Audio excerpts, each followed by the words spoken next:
Bienvenue sur Africa 24 dans cette nouvelle édition de l'Africa Tonight au sommaire de l'actualité. Formation du nouveau gouvernement au Burkina Faso, une équipe de 25 ministres et 7 ministres délégués. L'ex-chef de file de l'opposition et troisième à la présidentielle de novembre, Zéphirin Diabré, a été nommé ministre de la Réconciliation nationale.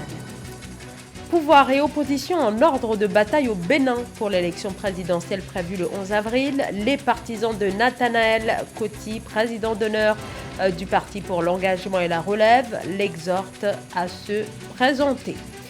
Inauguration de l'Institut de formation politique Amadou Gon-Coulibaly, focus à suivre en Côte d'Ivoire sur le premier cours inaugural. Zéphirin Diabré, l'ancien chef de file de l'opposition, a été nommé ministre de la Réconciliation au sein du nouveau gouvernement burkinabé. Les principaux ministères restent inchangés. Il s'agit d'une équipe de 25 ministres et 7 ministres délégués. Et l'UPC de Zéphirin Diabré, jusque-là leader de l'opposition, y fait donc son entrée. Aïssatou Bari.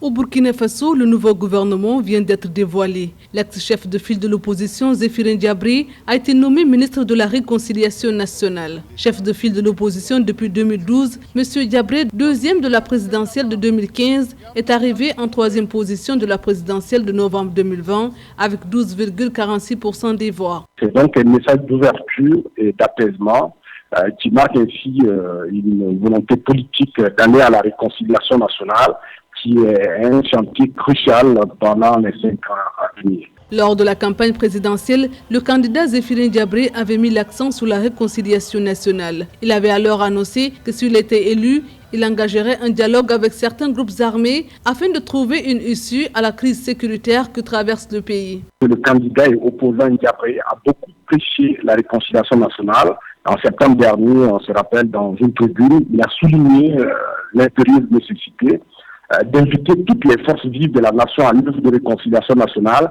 mais pour lui, sur le critique vérité, justice et réconciliation.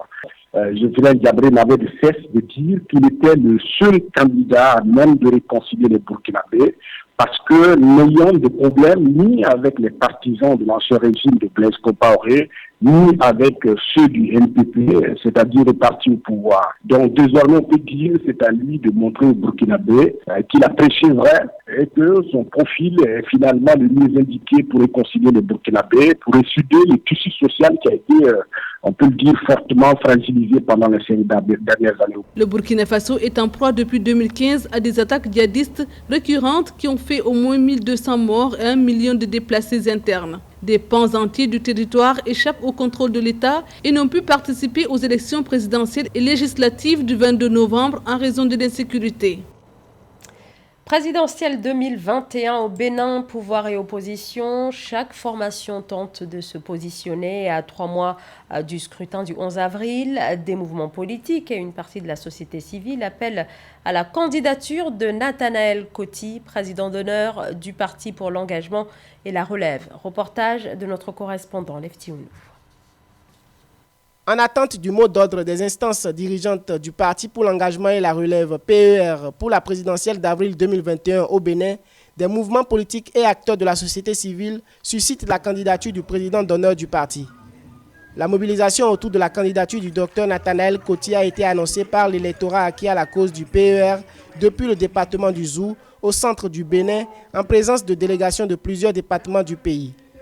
Le président d'honneur du Parti pour l'engagement et la relève PER, Nathanaël Coty, est présenté comme un humaniste sans pareil et ardent défenseur des couches vulnérables. Pour une frange de la population, il constitue un potentiel candidat pour une alternance crédible à la présidentielle d'avril 2021. Nathanaël Coty est un homme social, bravo, courageux, qui connaît le sens et le respect de son prochain. S'il acceptait effectivement d'écouter notre appel à être candidat, il part avec toutes les chances. Le soutien de la jeunesse et le soutien de certaines masses laborieuses de ce pays ne lui sera pas marchandé.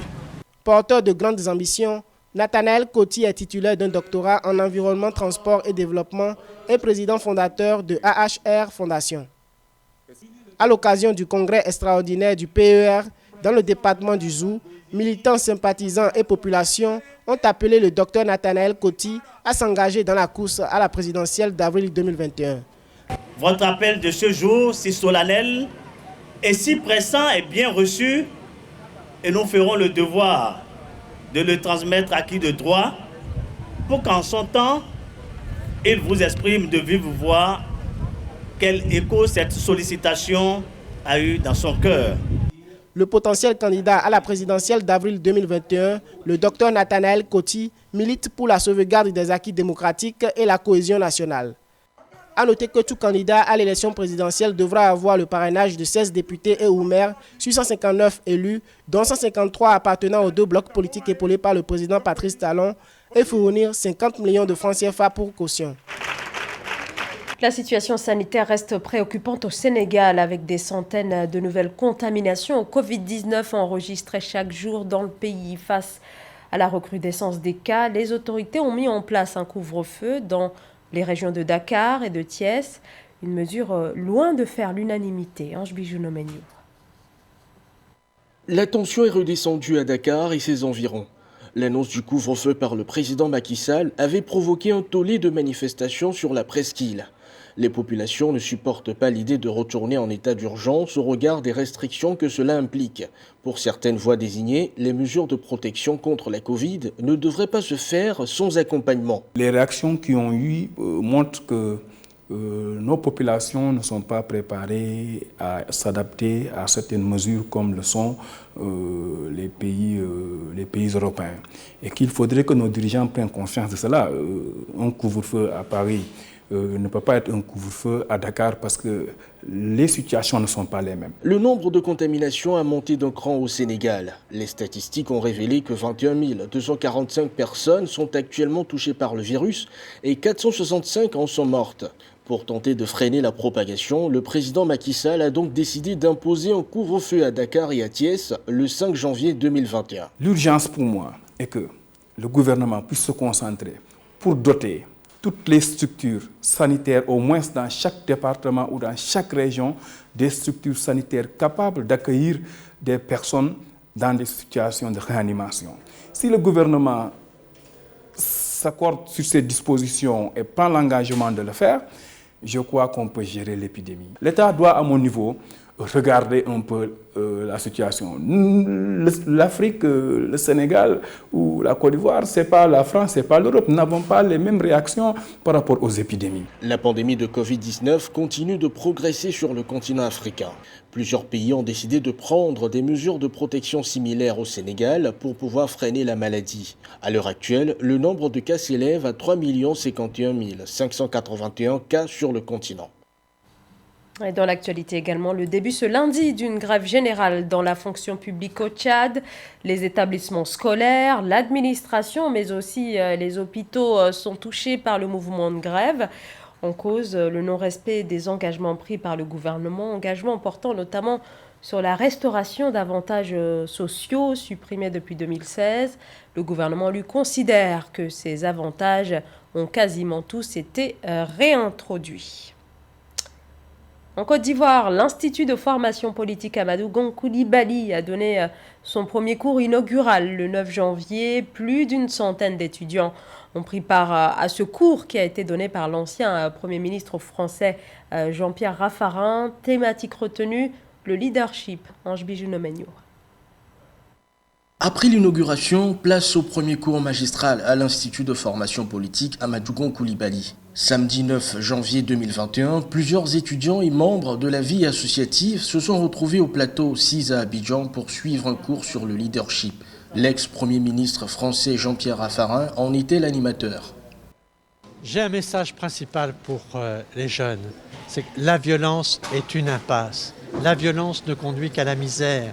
La violence bloque le progrès. La violence, c'est la négation de l'autre. Ça tue l'idée de nation. La violence n'est pas une solution politique. Et donc, je suis très heureux qu'avec Mme Touré, avec le conseil d'administration, cet institut de la formation politique puisse développer la culture du débat, la culture du respect, la culture de la démocratie, de la politique réfléchie. Les échanges effectués lors de ce cours ont été fructueux. Les étudiants ont eu l'occasion de suivre les directives du professeur et de poser des questions. Après 4 heures de cours et de discussion, les réactions sont positives. Cette formation, j'étais particulièrement heureuse de faire partie des participantes parce que cette idée-là que je m'étais faite toujours a changé aujourd'hui. J'ai appris beaucoup de choses. Je me suis retrouvée dans ce cours en tant que leader, bien sûr, et j'ai appris aussi certaines failles que je devais corriger. En effet, on avait des notions vagues du leadership qu'on n'avait pas compris. Et avec cette initiative-là, aujourd'hui, nous avons compris comment le leadership fonctionne, comment est-ce que nous pouvons être des leaders de demain. L'Institut de formation politique Amadou Gon Coulibaly, qui a une vocation sous-régionale, est ouvert au grand public, aux membres des partis politiques et aux associations. Elle cible plus particulièrement les jeunes âgés de 16 à 35 ans. Du sport à présent avec les étalons du Burkina Faso en match amical le 10 janvier. Les étalons ont affronté le MENA du Niger et se sont imposés sur un score de 2-0. Retour sur cette rencontre ouest-africaine avec Nelly Claude Bessa. C'est une affiche 100% ouest-africaine qu'a donné à voir la rencontre amicale internationale Burkina Faso contre Niger. Les étalons A' de Seydou Serbo se sont opposés aux MENA A' du Niger au stade annexe Omnisport à Yaoundé. La rencontre qui s'est soldée par une victoire du Burkina Faso sur les gazelles d'Aruna Doula 2-0 conforte et rassure le Burkina Faso sur la préparation de la team en vue du CHAN 2021 qui s'ouvre le 16 janvier au Cameroun. C'est un bon état d'esprit qui règne au sein des étalons locaux depuis un certain temps. Mon objectif pour cette phase finale du CHAN, c'est de passer le premier tour, c'est de qualifier pour le quart de finale. Côté Niger, la rencontre qui s'inscrit dans le cadre de la préparation des gazelles pour le CHAN 2021 constitue une série de tests et de développement des automatismes pour les joueurs. Soulignons que le MENA, qui est au Cameroun depuis le 31 décembre 2020, a participé au pré-CHAN 2021, tournoi dans lequel il a affronté la Zambie, l'Ouganda et le Cameroun. La partie face aux étalons représente un autre niveau de préparation, à en croire le sélectionneur nigérien. On a essayé de poser le ballon pour jouer plus aéré, plus intelligent et récupérer. Mais ils étaient plus frais et ils ont gagné, j'allais dire, 70% des duels dans ce match. Je pense qu'ici, finir ce match à 2-0, je trouve que bon, on a résisté parce qu'on était véritablement émoussés.